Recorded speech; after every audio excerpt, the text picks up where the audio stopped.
There are moments in life that seem to float just beyond the reach of time. They rest quietly, waiting for the right season, the right hands, the right heart to discover them. This story begins with one of those moments. A letter written in 1944, sealed with love and hope, but never delivered. And nearly 80 years later, it finds its way home. It was the winter of 1944 in a small town in Ohio. Snow lay heavy on the roofs, and the air smelled of pine, coal, and something else. Fear. The newspapers spoke of distant places most folks couldn't even point to on a map. Europe was burning, and sons of America were scattered across the world, carrying not just rifles, but the prayers of their mothers and wives.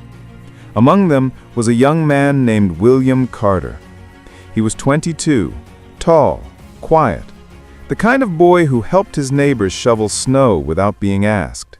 He had a steady gaze, a warm laugh, and a heart that belonged entirely to one woman, Eleanor Grace. Eleanor was the girl from down the street. She had soft curls that framed her face, and a smile that could ease the weight of any day. They had known each other since childhood, and by the time he left for the war, they had already promised their futures to each other. The night before he shipped out, they met under the oak tree near the train station. The moonlight caught her tears, and he tried to smile for her sake. He took her hand and said, "When this is over, I'll come back for you. I'll build us a little house near the lake. You'll grow your roses, and I'll never let a day go by without reminding you I love you." She held his hand tighter. "Just promise me one thing," she whispered. "Don't forget to write." And he did. Every week, no matter how hard the days were, he wrote to her. He wrote about the men in his unit, about the sound of the planes, about the endless cold nights and the warmth he felt thinking of her. His words were full of hope, but there was one letter, one special letter, that he never got the chance to send. It was December 12, 1944. William was stationed near the Ardennes, just before the infamous Battle of the Bulge. He had spent the night under a broken tree, penning a letter by candlelight. He wrote slowly, carefully, as if he knew these might be the last words he'd ever send. The letter wasn't about the war. It wasn't about the fear or the fighting. It was about love. Pure, gentle, unwavering love. He wrote, "If I don't make it home, don't cry for me too long. Just promise you'll keep living, because that's what all of this is for, to make sure you can live free and happy. And if God allows, I'll watch over you every day." He signed it, "Forever yours, William." The next morning, the battle began. The skies exploded with sound, and the earth shook with thunder. William never made it back. His unit was ambushed, and though his name appeared later on the list of the missing, his body was never found. Back home, Eleanor waited. Weeks passed, then months, then years. Every day she walked to the mailbox, hoping, praying for another letter, but it never came. She held on to the one she had, rereading them until the ink began to fade. Each word was a whisper from the past, a promise of what could have been. Time moved forward. The war ended, the parades came and went, the flags waved, the bands played, and America began to rebuild. But for Eleanor, the world never quite felt the same. She married once, briefly, but her heart was never truly free.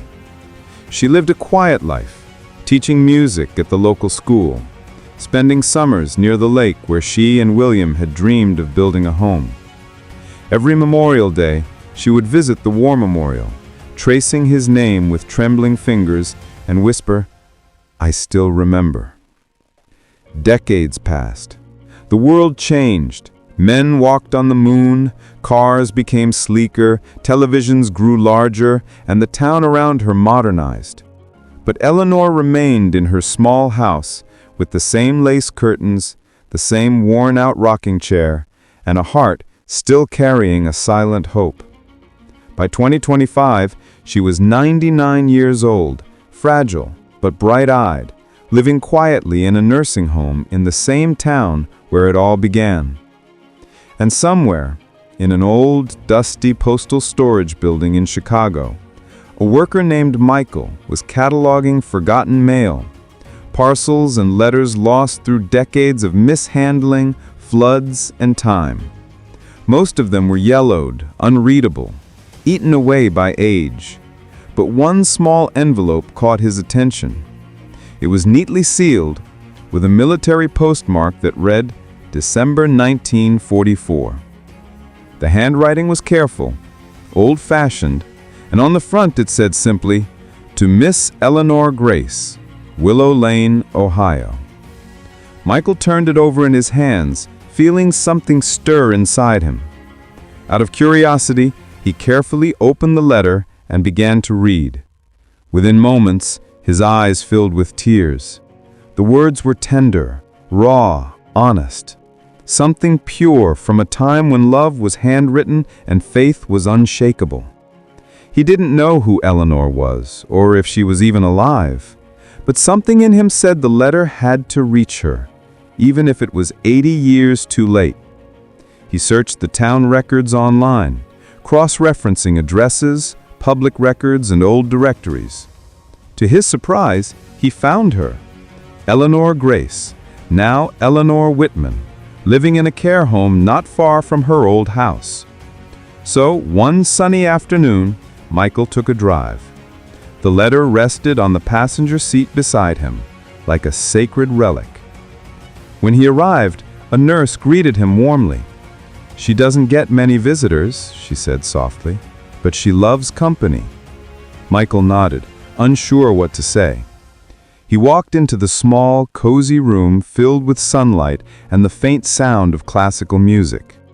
Eleanor sat by the window, her hair silver and her hands resting gently in her lap. She looked up and smiled, a kind smile that had survived the decades. "Good afternoon, young man," she said. "Good afternoon, ma'am. I found something that belongs to you." He held out the letter.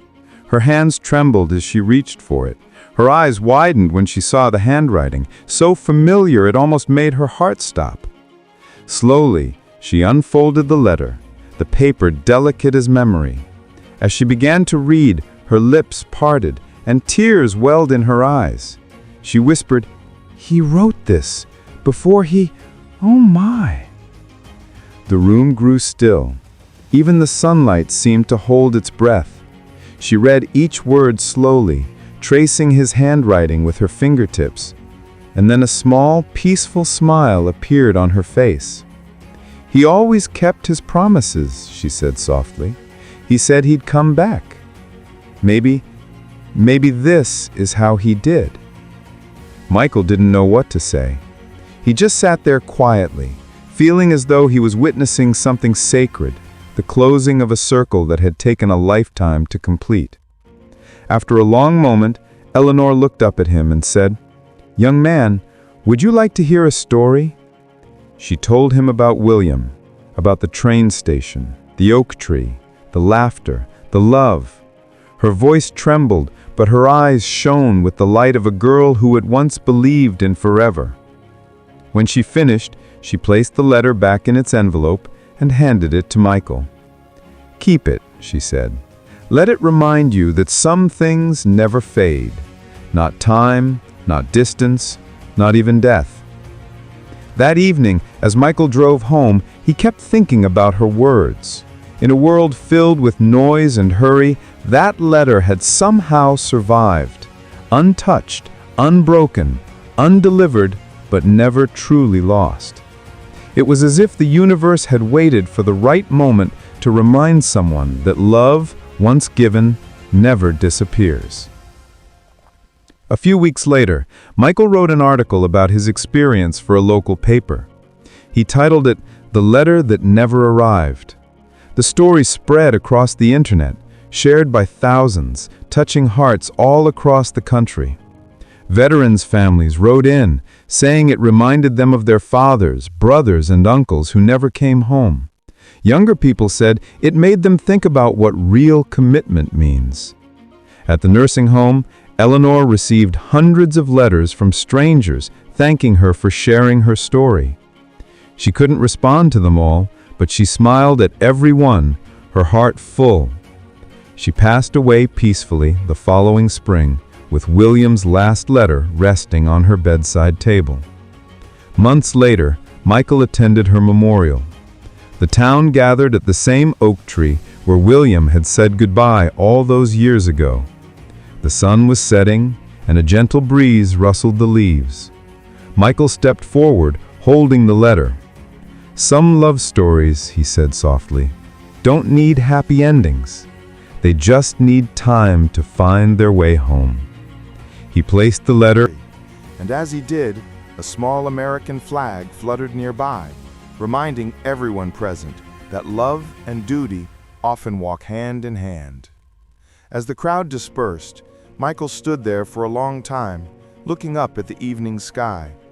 He thought about how a single act, a young soldier writing to the woman he loved, had reached across generations to remind people of what truly matters: courage, faith, devotion, the simple, unwavering belief that love is never wasted, even when it's lost.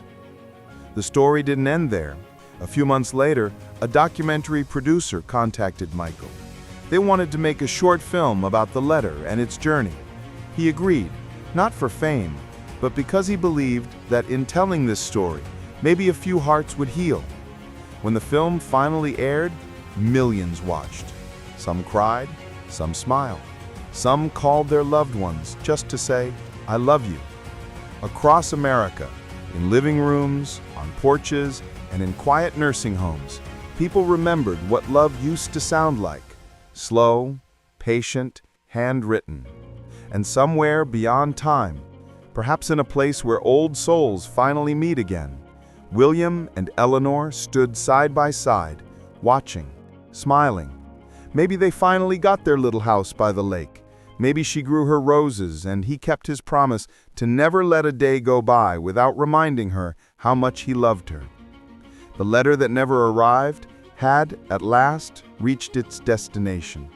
Not just in her hands, but in the hearts of everyone who heard its story. Because in the end, letters aren't just ink and paper. They're pieces of us. Proof that we lived, that we loved, and that we believed in something worth waiting for. And that, perhaps, is the truest legacy of all.